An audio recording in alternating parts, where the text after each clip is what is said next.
Welcome back into the Sports Source. This segment of our show brought to you by Novacopy, one of the fastest growing businesses in the state of Tennessee, folks. But what do? Well, they find ways to save your business money when it comes to the transfer of documents and information. They sell printers and copiers and scanners and 3D printers. They also, and this is what so many companies that sell these things don't do, they also service all of these printers and copiers and scanners. And they'll give you a 100% free cost analysis of your needs.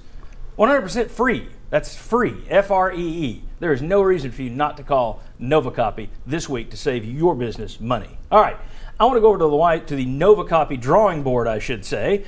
David Ligon is right over there. And David, you're going to show us a couple of quick and easy, understandable ways that communication can be an issue for a young offensive line.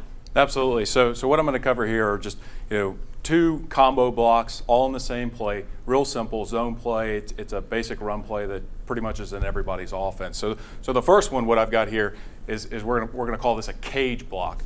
So you have your center and your guard on play side zone are responsible for this play side linebacker, the middle linebacker here. So what's going on is you have your center coming across here trying to get a play side landmark on this defensive tackle, your guard coming up here and getting him started.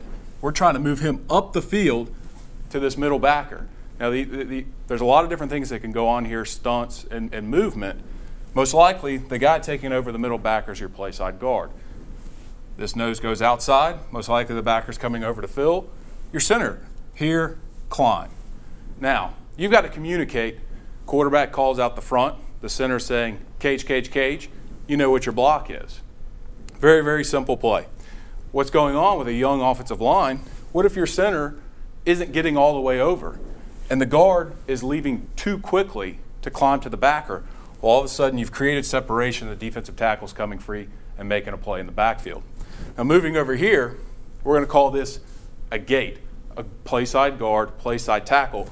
Same responsibility, the middle linebacker. So here the guard, this tackle here is shaded over the center. So it's his inside shoulder to the head up of the tackle. So responsibility's out.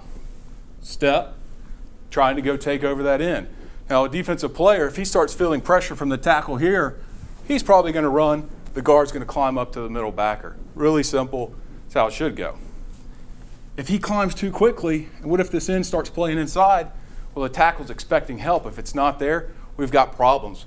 Much less you get in on a stunt, in comes inside, Sam comes inside, and the Mike wraps. Well, now we're bringing in the tight end. He's got to know, I'm going to trust this tackle to take over the Sam, and I've got to pick up the Mike, and the guard's taking the end. A lot of communication. Some of it is verbal, but not all of it. It's just something you've got to know, and you've got to instantaneously react when it occurs on the field. And it takes time for an offensive line, a bunch of new guys, to get that communication down. As a former defensive lineman, Will, let me put you in Oklahoma's uniform for a segment. You've seen Tennessee's offensive line. What are you thinking? I'm thinking, let's go play. I'm thinking I'm going to put some numbers on the board this week. I think also, if you're their coach and you're the players, any third and long situation, you're going to be talking to the tackle next to you and saying we're going to be doing a twist or an eat, which are basically, eat means the end's going to go under first, tackle's going to wrap, and then the opposite way for the tackle going in first and the end wrapping around him. So they're going to be doing a lot of games. Any team that sees these guys on tape, that's going to be the number one way they blitz, is seeing how these guys react to guys shifting around and moving. There's always one piece of new technology that doesn't work, and today it's my iPad. So I simply wanted to point out a couple of rushing numbers. Tennessee averaging 3.3 yards per carry so far through the first two games. That would be the worst number in the league last year, all of last season.